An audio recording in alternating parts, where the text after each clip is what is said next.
Trisha Paytas recently honeymooned in Dubai, but she got an unpleasant awakening when she was almost detained. The journey to Dubai appears to be harmless enough in her TikTok videos because she mentioned that there was a 15-hour layover and that they had to stop there. There was a small hotel within the airport, and she captured getting McDonald's in Dubai as well as other amazing little things for her vlog. However, when one lacks a proper understanding of the culture, even the most innocuous actions might appear disrespectful.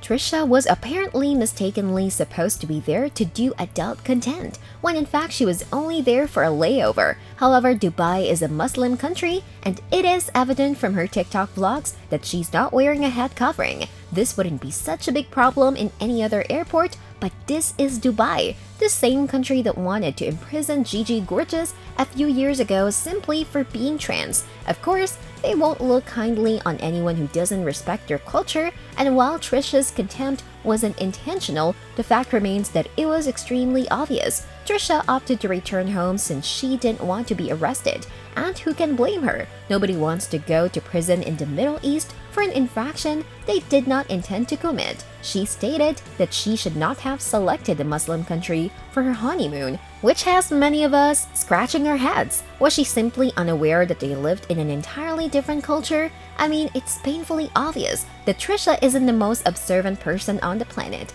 but anyone who's paid attention to the media in the last 20 years would know some common rules for residing in Muslim cultures, and one of them is adhering to the dress code. And the other is having a male escort at all times if you're a woman, and Trisha had one but not the other. Did she believe that marrying Moses would be the thing that saved her? Evidently not. Thankfully, she appears to be back in the United States and did not have to spend time in a Dubai prison. Trisha revealed they were 9 weeks pregnant in a video posted Monday, saying they were in disbelief they were able to conceive despite facing reproductive troubles. Despite Paytas' obvious excitement, the reaction on social media was mixed. Many letters congratulated Paytas and their family, while others remarked on Paytas' distinguished past. Paytas' pregnancy announcement was no exception, with genuine expressions of love and concern being outnumbered by venom from their detractors. The reaction to Paytas' pregnancy announcement exemplifies what occurs when producers appear to desire internet fame over all else. Paytas has had some of the most peaks and valleys of popularity and notoriety of any creator, receiving praise for speaking out against harmful behavior among influencers and then being chastised for perceived trolling, feuds with family members, racially insensitive content, and a history of responding to criticism. When faced with reaction, they frequently move on fast, leaving their supporters and detractors to argue their conduct in internet forums in the months and years that follow. Viewers on Reddit, for example, say that Paytas never accepts responsibility for their conduct. These annoyances seem to resurface anytime Paytas advertises something wonderful, such as their wedding to Moses Hacmon, their music and merchandise, or their pregnancy. Hundreds of comments wishing Paytas well, mixed in with unsolicited advice, warnings, and assumptions about Paytas' intentions beneath her pregnancy announcement video.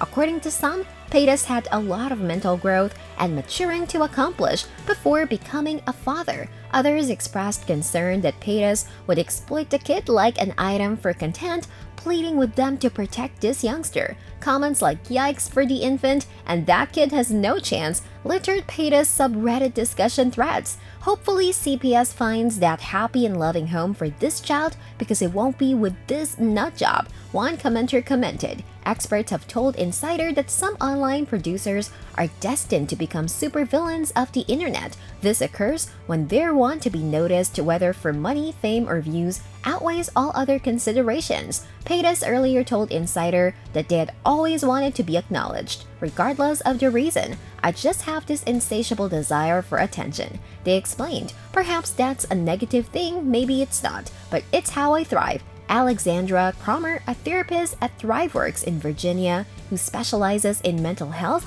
and its connection to social media, told Insider Paytas has established a platform on shock value and has trained their followers to engage critically rather than participating in their joy and vulnerability. While this does not excuse the harassment and criticism Paytas has received, it may help to explain it. She says because producers who create work like this increase the probability of public disapproval. When producers establish their platforms on shock value, the feedback they receive from the general public can be overwhelmingly negative and severe, she explained, matching the shock value energy published by the developer. Finally, she concluded, good interpersonal connections live on healthy limits, which includes creator-audience ties. And with that being said, it's time to end our video. What are your views about this? Let us know in the comments.